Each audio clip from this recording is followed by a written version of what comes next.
Hello and welcome to Behind the Groove. My name's James Sayer. I'm a singer-songwriter based in London in the UK. And during this series, I'm going to be chatting with some of the finest session musicians, live musicians, producers, mix engineers about their time working in the industry. I've been lucky to work with lots of these musicians and producers over the last couple of years. I'm going to ask them all the stuff I wanted to know. I love the studio. I love the old school way of recording. So it will be a bit old school. So I hope it appeals to a few people. So let's crack on. I hope you enjoy it. And there ain't no going back. Hey Bernie, thanks so much for joining me today. Thank you, James. Thanks for having me. Great to see you, man. You too. It's a real honor to have you as part of this because I'm a big fan. Obviously, you've played guitar for Michael McDonald. I think nearly 30 years now. It's going on 32. 32. Wow.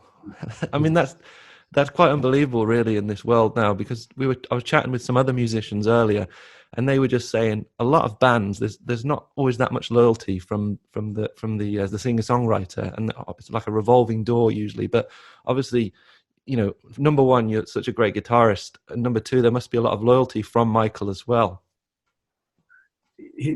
I think his middle name is loyalty. I mean, he's a stand-up guy. I mean, I'm grateful for the work and the collaboration, but you know, he's a great friend as well. That's and fantastic. I'm super grateful for that. That's brilliant. So obviously 30 years, that's so impressive. So how did music first enter your life, Bernie? Well, when I was 9 or so, I took an interest in just singing along to my parents' records, and I think they noticed that there was something, so they got me they got a piano and got me piano lessons with a local guy, and so I started on piano, taking piano lessons. Piano teacher was quickly frustrated with me because I would learn the sheet music and then not want to look at it. And he told my parents right then and there, this guy's hopeless. And so, you know, but I kept playing in piano, and then seeing the Beatles kind of turned it around for me. I mean, that's what I want to do right there. Right. That kind of changed everything for me. I wanted to be a drummer first, oddly enough, but my parents they couldn't, you know, fathom the idea of drums at my house. So I said, well, how about a guitar? So you started on the piano to start with, and then you moved on to the guitar after that. Yep, I did. And basically self-taught. I never took a guitar lesson, but I was fortunate enough to be around some other great musicians where I just sort of picked up from everybody. Yeah. Fantastic. And can you remember your first guitar, the first one that your parents bought you? Well, yeah. The first real guitar they bought me was a Montgomery Ward Knox. Montgomery Ward was like a department store over here. And they had a line of guitars called Knox. Airlines too, I think. Right. And it was just an acoustic guitar. It was terrible. The strings were, you know, that far off the fret. Yeah. And then, but the really first real guitar they really bought me, and now that I'm thinking of it, was a Philco. And it came with a record player. And there was a jack in the side of the record player. Came with a cord, and you could plug the guitar into the record player. And that's where I started to learn. I mean, that was just invaluable to me. I could just play right along to the music. Yeah. You know, my parents were pretty smart to think that way. Anyway, that was when I first started really. That was my first real guitar, was that Philco. Right, and you mentioned the Beatles, and I know you're a big Beatles fan, as am I. And this Ed Sullivan show, this seems to be a big thing for a lot of American people. I don't hear it so much in the UK, but it seems to have had such an impact on so many Americans. It was big. I mean, I can remember the night watching it with my mom and dad, and I think my little brother, and I just was mesmerized. And I remember my dad saying, "Oh, those guys, they don't know how to sing," you know. Typical parent reaction. Yeah. But you know, both my parents became Beatle fans. You know, right. They, you know, as time went on, they got it. Yeah. You know? And what do you think it was about that performance that had such an impact on you as a person, and also to go on to be a musician? Well, I mean, first off, the music, of course. I mean, it was like nothing I'd ever heard before. Yeah. And the image of all four of them Yeah. seeming like one thing. You know, they were such a band then. I mean, they're, you know, same suits, and their hair was similar. They had a unity about them that really impressed me, and really, I mean, that's what made me want to be in bands. I mean, it really did. I think it was probably more than anything was just the band, you know, the whole one unity. I love that. I still do. Yeah. And obviously some of the Beatles songs are more complex than others, but some of them are quite simple, aren't they, to kind of jam on the guitar. So was that something that you enjoyed doing as a kid when you heard them? Yeah, they were pretty easy to figure out, you know. They're pretty easy to learn and to sing along to, and absolutely. As they got more, you know, into the mid 60s, they absolutely got more complex. Yeah. And you mentioned the record, plugging into the record player, and presumably listening to records was a big thing for you, I guess, because it's quite interesting to me. Obviously, the day and age that we're in now, you don't really see records as much. I know there's a bit of a comeback, but did you used to use the credits on the back of the records to find out the musicians that you liked and find out who you wanted to listen to? Absolutely. I mean, I miss those days. Yeah. Of albums and the liner notes. I've lived for that. Yeah. You know, when they started doing it on CDs, I couldn't see it anymore, and now it's non-existent. You have to go to Wikipedia. I know. It's very sad, really, isn't it? It is. It really is. It's an art form that I think that the younger generation, as yourself, are discovering, you know, or have discovered. Yeah. I know my son. You know, he's a little younger than you, but he's totally fascinated by vinyl and the whole album art form. You know, it's come back to a certain degree, but you know, nothing like it was. I miss that. Yeah, absolutely. Yeah.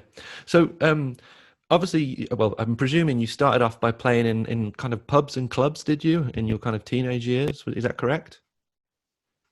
Yeah, I mean, really, when we first started out, we play at like high schools and, you know, school dances and a lot of lunchtime concerts at schools. And, you know, because I was still underage when we started out. But yeah, then I started to migrate into clubs, you know, bars, and then top 40 clubs. Right. You know, but yeah, that's basically where I started playing for sure. And then how did you progress from kind of playing in the pubs and clubs to be then going on to play with people like Michael McDonald? Did you relocate? Yeah. Yeah. I mean, I was always from a very young age, I wanted to write songs, and I'm sure that was because of the Beatles. But, you know, I was also influenced by other bands, American bands and English bands, Buffalo Springfield, the Byrds, you know, Crosby, Stills and Nash. So I was always fascinated with songwriting. So I started doing that at a really young age. So that led to, you know, bringing original music to my band. And so I always wanted to be a recording artist. So that was kind of my main goal, was to try to get the record deal. And, sure. You know, and, you know, these days it's even harder, but back then it was pretty difficult. But yeah, I can imagine. You know, I started playing top 40 clubs again to make a living, and I think that's where I got good. You know, where you know, I honed my craft, I guess, and eventually we wanted to get serious about getting the record deal. So we moved from Northern California, moved my band down to Los Angeles. Mm-hmm. So it was an actual band you had that you were trying to get the deal with? Yeah. We were first called Logos, and then we were called Page One. And we went down there and we actually cut an album. As a matter of fact, here's the album we did. Oh, wow. Yeah. That's so cool. Yeah, we did. And what year is that from, Bernie? This would be 1982. This was 82 we did this album. And we did it with a real producer down there in a really nice recording studio. But the band fell apart. It just, for various reasons, we fell apart. So I was basically in Los Angeles, sort of stranded on my own. Right. And I met, by chance, actually the band was still together. We were doing a top 40 gig down in Newport Beach. And this guy came up to us and said, "Well, you guys are really good. My friend is doing a video, and he would your bass player, who was a woman, would fit perfectly in the video." And we thought, okay. Well, the guy turned out to be David Pack from Ambrosia. Wow. And so our bass player went and did the video, and you can probably find it on YouTube somewhere. Sure. And David was real grateful, and he said, "Well, if there's anything I could ever do for you guys, let me know." And I said, "Well, as a matter of fact, we're trying to get our songs discovered." And David listened to my stuff and really took a liking to it. Wow. And gave me an 8-track Tascam reel-to-reel tape deck, because you need a better machine to get your stuff done. He was just a godsend. Really? Long story short, he was actually playing guitar for Michael at the time. Oh, really? I didn't know that. Yeah, he was with Mike for about a year or two, and he was going to leave the band to kind of pursue his own solo career. And he introduced me to Michael, and I auditioned and got the gig. Wow. That's how I got Michael's gig. That's how you got the gig.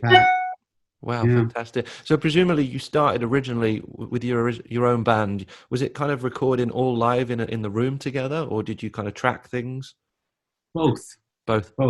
Yeah. I've always been a sound on sound guy. I mean, I've always liked the building the tracks. Sure. Yeah. But I also like a trio or a quartet. Yeah. Doing it live as well. I mean, it depends on the song. Yeah. Sometimes you do both until you get it right, but you know that. But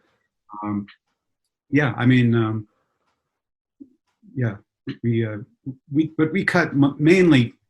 We would build tracks. A lot of times we'd do the bass, drums, and guitar or keyboard at the same time, and then build the track from there. Yeah. And plus back then, I only had an 8-track machine, so you had to be very resourceful about the way you built the tracks, because you ran out of tracks fast. So you'd have to do a lot of bouncing. Don't have the luxury of digital. Absolutely. Yeah, we kind of take it for granted. I think my generation anyway, just how tricky it used to be. I talk about that to some people. I think it kind of made me a little more. I don't know. I still kind of think when I record on digital these days, I'm still kind of thinking back how I did it on tape. Very resourceful, and I still treat it like it's a tape machine to a certain degree. Of course, you have so many more variables now. I love it.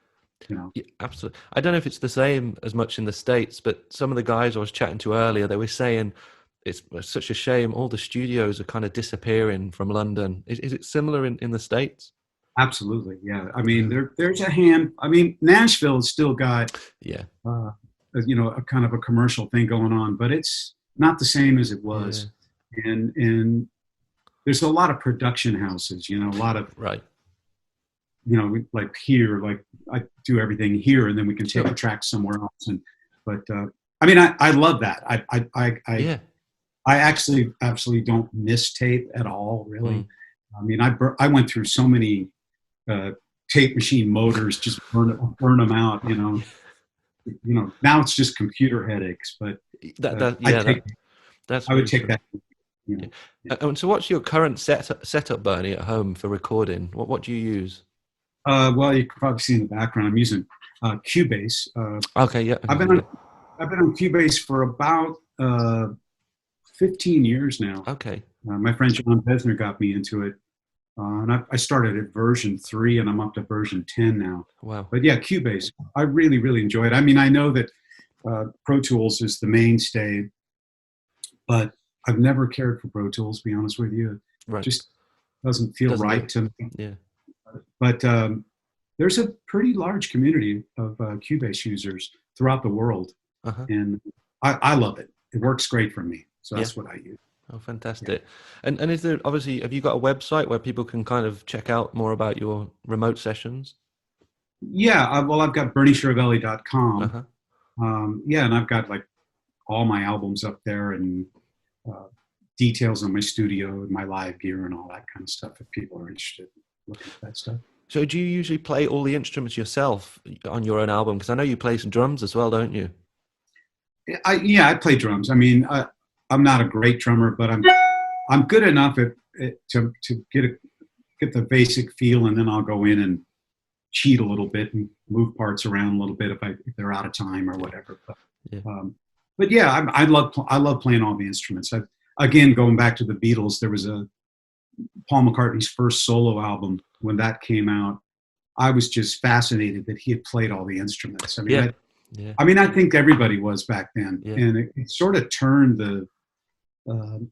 I think Paul McCartney was maybe one of the first guys to be like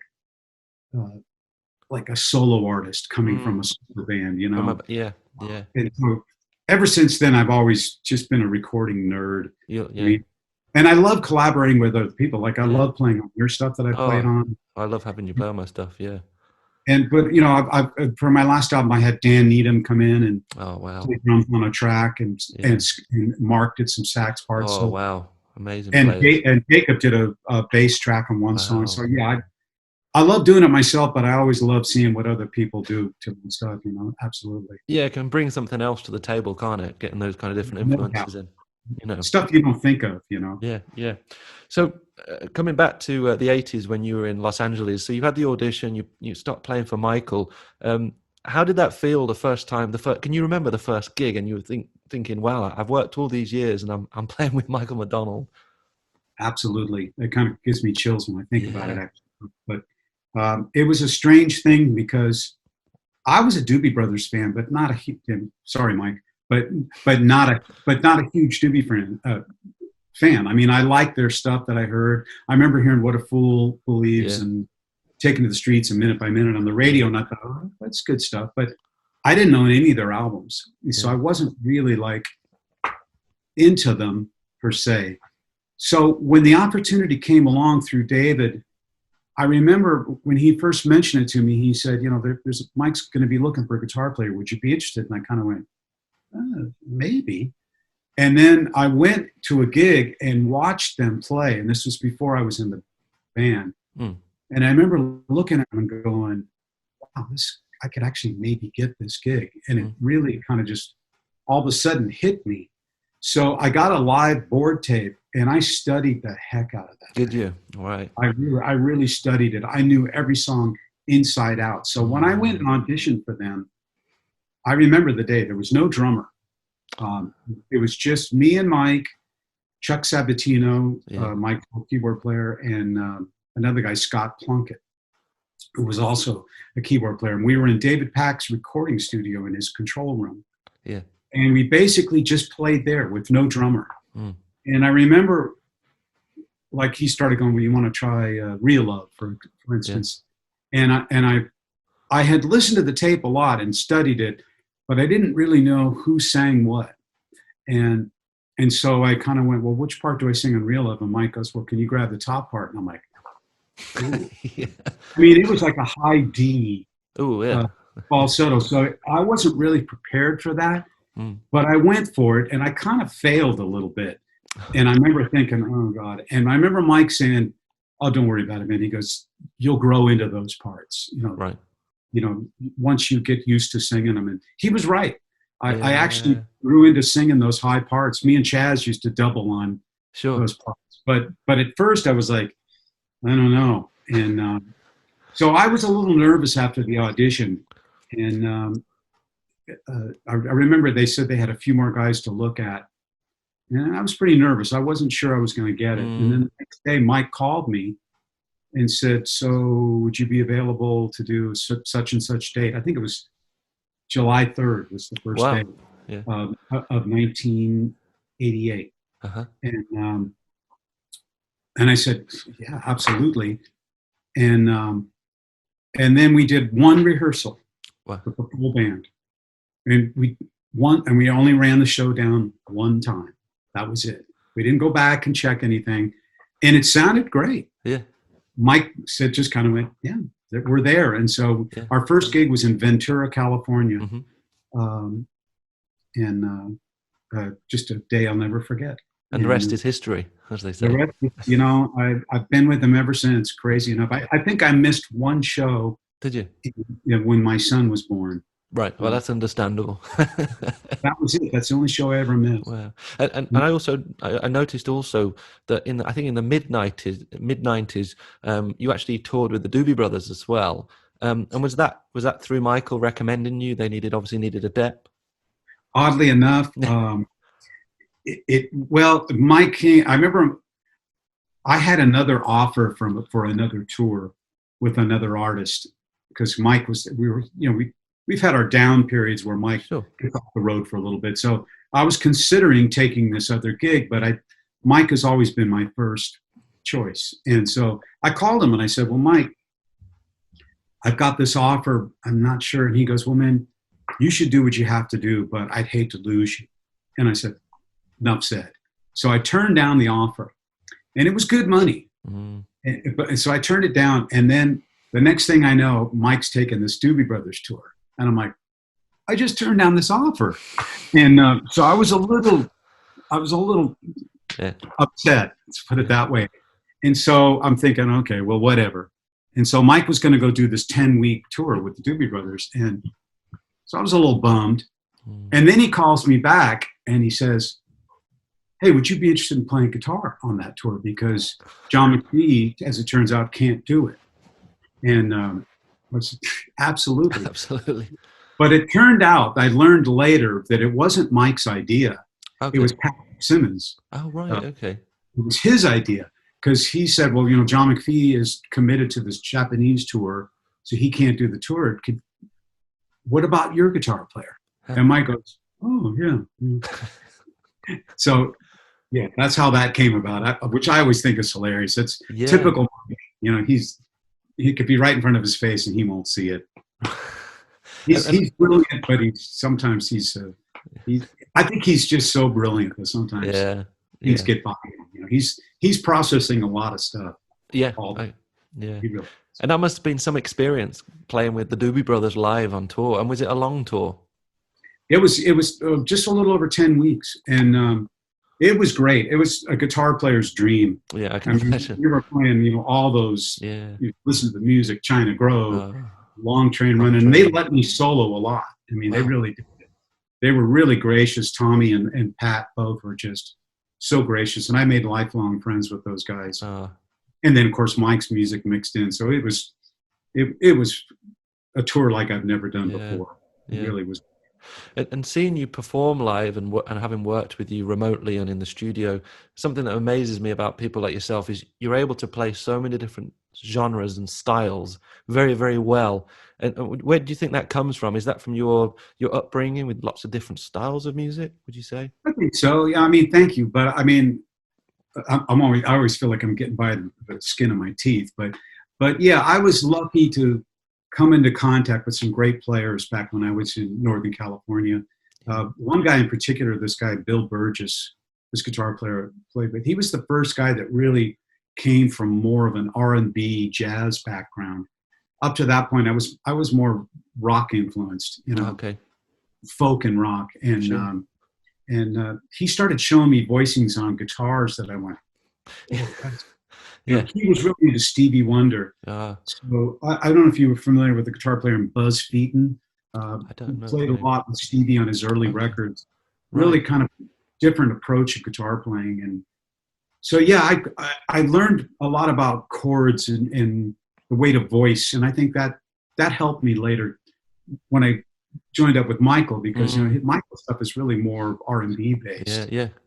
But Mike likes guitar rock too. He likes to incorporate both things. Yeah. So luckily, so do I. So that I think that's why maybe I was a good match for Mike. I think because every time I've seen you perform with him, knowing what I know about you, loving the Beatles kind of thing, but when you play, I don't know, Yum I'll Be There, you play it so well. And I know you. Obviously the Beatles is where you came from, but you can do both, which is such a skill. Thanks. Well, like I said, I think it's just from listening to a lot of styles of music and David Pack too. I give him credit because I copped a good deal of his parts that he was playing when he was with Mike, and then I also listened to Mike's records to see what they were doing, like Mike Landau and Steve Lukather, the parts that they played on the Doobies and Mike's solo records. So there's so many great guitar players out there to draw from that Yeah. I've taken advantage of. Yeah, yeah. You've obviously had such a great career so far, working with so many musicians in the studio, in a live setting. Is there one person that you could say has maybe been a kind of a role model to yourself, maybe a mentor or something like that? Well, and obviously the Beatles, Yeah, obviously John Lennon, Paul McCartney, George Harrison. yeah. But, other than that, I've really always really admired David Crosby. Okay. Always loved his style of writing because he kind of had sort of a jazz influence into his folk rock kind of thing. Steve Lukather's Yeah. maybe my number one favorite guitar player. Wow. Yeah, I love his playing. He's just, to me, he's one of those guys that can just play anything and play it brilliantly. Yeah. And just Robin Ford, I love a lot. Oh, yeah. I love his playing. I mean, I could go on and on. Is there one maybe that actually a person that you could actually turn to advice for who's been kind of a mentor to you as a person over the years? Michael, yeah. Michael. I mean, Michael has been huge influence on me, and also he's been kind of a great cheerleader as well. I mean, he's always very supportive of everybody in his band. He makes sure everybody's noticed, but Yeah. I think he genuinely, I think we all inspire him like he inspires us. I feel that, So yeah, Mike has been a huge influence to me. It's just absolutely a role model. I've always kind of looked at him as his sort of like a big brother. That's lovely. Yeah. And what inspires and motivates you now to make new music or play music? I don't know. I mean, hearing stuff that other people do, of course, but a lot of times I have to just kick myself in the butt to just kind of go on, get in the studio. And I find most times that if I just force myself to get in here and write, something always comes out. Yeah. Whether it's good or bad. And most times I'm pleasantly surprised that what I come up with, it's like, because I just do it. And then lately, I mean, lyrically, I'm definitely inspired by the events and what's going on in the world, I'm sort of a studio junkie. I have to do it, or I'll just go crazy. I just love it too much. That's great. Yeah. And where do you see the scene in 20 years time? Because obviously there's less and less record sales now. The industry's changed over the last 20 years, but there is definitely a strong demand for gigs when we're not in the lockdown. But can you see the industry continue to grow in this way? Yeah, I mean, I think there's always going to be a demand or a need for live music. And I think there'll also be, I think recording's going to go on. Obviously, it's changing. Like we were talking about earlier, the art of albums are sort of fading away. I still, when I approach a project, I still make albums because that's just the way I'm used to it. But I can see that a lot of even people that have done albums are starting to just release songs. And obviously the formats are changing as the internet gets stronger. The file sizes can get better quality. Yeah. So I don't know. I mean, honestly, the recording industry, I don't know what to think. Honestly, I don't know where it's going. I mean, as long as there's still people that want to do it, like yourselves, I think it's still going to be there, and I think there's an audience for it. But I don't know, man. I've kind of drawn a blank on that one. And then finally, obviously, apart from the actual playing, what advice would you give to younger studio musicians or live musicians? What kind of characteristics do you think you need to have a long career in the music industry as you've had? Just live it, do it, just do it, get in there. Like I said, like I have to be self-disciplined myself. Just get in there, write something, try different things, network with people, get with people and co-write, get in an area where it's happening. I mean, I was in Northern California for a long time, and it's a great place to live, but there was no music scenes to speak of. That's one reason I migrated to Los Angeles first, and then eventually moved back here because I thought it was more happening back here, which it is.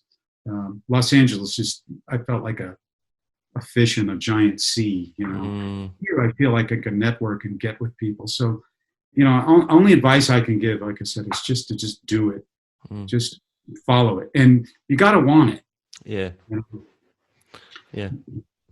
That's fantastic. Well, thank you so much, Bernie. And you've recently released a new album which people can listen on Spotify and download it on iTunes. And have you got any plans to make another album in lockdown? I do. I've actually been writing quite a bit. I've got like about 20 songs I'm working on. Oh, fantastic. I'll narrow that down. But yeah, I've been trying just to write a lot, and just, that's what I find. It's better just keep writing, and then, you know, 10 songs, maybe you'll get one that's or two that are worth working on. But yeah, I am working on another one. I released a single too. You might have seen it. I did. Yeah, I downloaded it. I bought it on iTunes. I think that was the one, wasn't it? I told you. Yeah. God bless you. Yeah. So no, it was great. I really enjoyed it, you know. But thank you, Bernie, so much for chatting to me today. I wish you all the best. Thank you. My pleasure. Thanks, James. Share some love and motion with you.